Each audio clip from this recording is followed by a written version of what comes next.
Well, at this pace, I seriously don't know why Apple is waiting until March to launch what we already know. Because yes, we have some new leaks on when to expect some of Apple's products, and let's just say they're pretty much overdue. Some new patents show how Apple's mixed reality headset could work, and it sounds very Tony Stark, I guess. And it looks like Samsung could already be working on the Galaxy S21 Fan Edition, or at least we hope. I'm Jaime Rivera, and yes, it is Valentine's Day weekend, and we know what that means, and you do too, so just wait for it. This is Pocketnow Daily.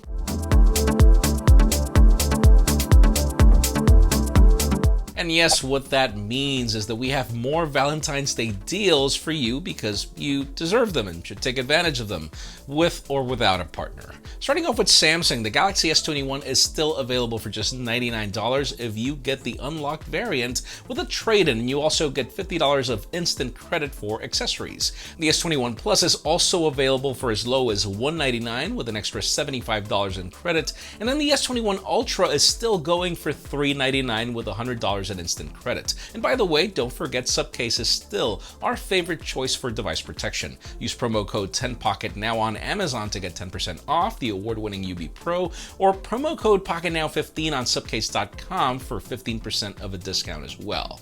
Now moving on to the M1 MacBook Pro, which I love. It is currently available for $100 off on both Amazon and B&H, leaving the entry-level model for $1,200 shipped. OnePlus also has the regular 8 for $100 off, meaning it starts at $699 for both color variants, but then the T-Mobile variant of the 7T is also available for $200 off, leaving it at $399. And finally, if you're looking for a Google Pixel, the Pixel 4 is $250 off its original price tag, which leaves it at $549, not bad. And guys, we also have more deals on LG monitors, which are some of my favorite Dell laptops, and other Pixels in the description. Now let's move the spotlight onto TikTok, which had a very interesting end of their 2020. If you remember, back in September, the company reached a deal with Oracle and Walmart to avoid the US ban that was being imposed on them. The deal was approved by the administration, but when the sale deadline came to December 4th, the government gave them no response, so the deal was pretty much left in limbo. Now it looks like the new president of the United States has different plans. According to the Wall Street Journal, TikTok's deal with Oracle and Walmart has been put on hold indefinitely. Apparently, the new president is reviewing past efforts which were based on handling security risks from Chinese tech companies. Now, the officials haven't ruled out anything just yet, but it looks like the sale might not happen after all. Now here's the thing, the new administration might have to make a decision pretty soon. They are supposed to deliver a formal response before February 18th as part of TikTok's lawsuit. We'll see how this evolves. Next week, we know that they might end up selling or simply making changes to the application and the algorithm it uses to recommend videos, as we know that that's not going to be sold.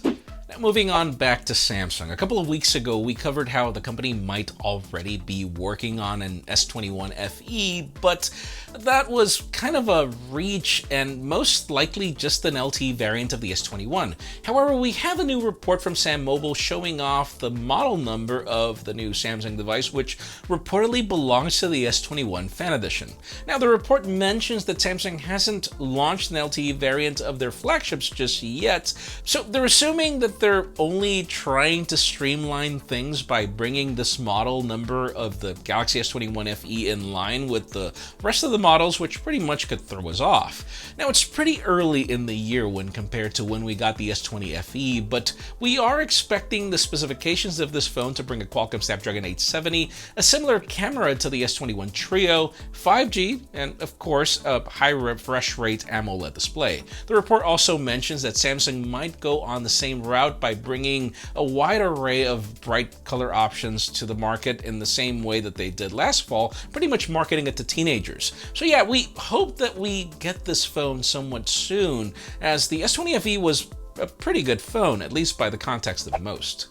Now let's move on to Cupertino for the rest of the show, beginning with their upcoming mixed reality headset, as we've had a ton of leaks in the past 2 weeks. Now we have some new patents for this headset which are made public yesterday. This headset is listed as head-mounted display unit with adaptable facial interface, and it explains how the design elements can prevent the headset from moving around when the person moves while providing a comfortable fit. Now here's a ton of technical jargon, and apparently it'll feature at least one eye tracking camera, an illumination source that emits infrared light to users' eyes, and a diffraction grating located in the eyepieces. Other details mentioned over a dozen cameras to help achieve the eye tracking as well as the 8K displays, making everything look as good as possible. Another image on the patent shows that this might work in a Tony Stark kind of way, where it will display a 3D text generation and editing GUI in a virtual space, which includes a virtual screen for you to enter or edit text in documents via a keypad from some input device they haven't specified. Apparently, the text document or area can be placed and moved in various depths in your 3D virtual space. I know, very Michael Fisher, Iron Man-esque if you ask me. Here's the thing, we should expect the headset to be launched as soon as next year for a $3,000 price tag to compete with Microsoft's solution, because yes, apparently this is an enterprise product, but man, it sounds pretty complicated. But finally, for the hottest news today, let's talk Apple leaks, as we're due for products for the longest time.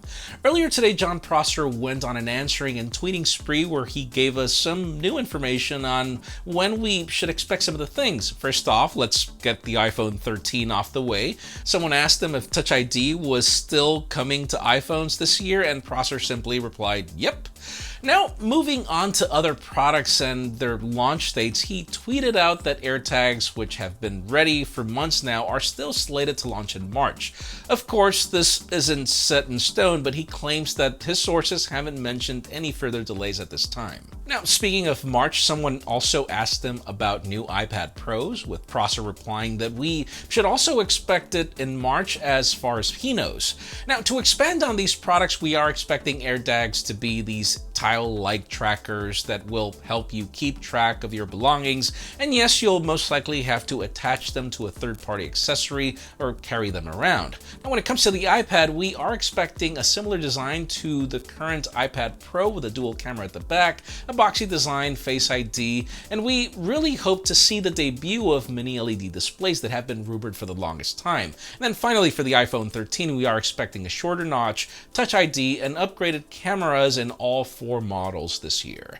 For today's question, let us know, what Apple products are you expecting this year? Because sure, I care about the iPhones and the iPads and whatever, but honestly, I'm just looking forward to that M1X MacBook whenever that comes.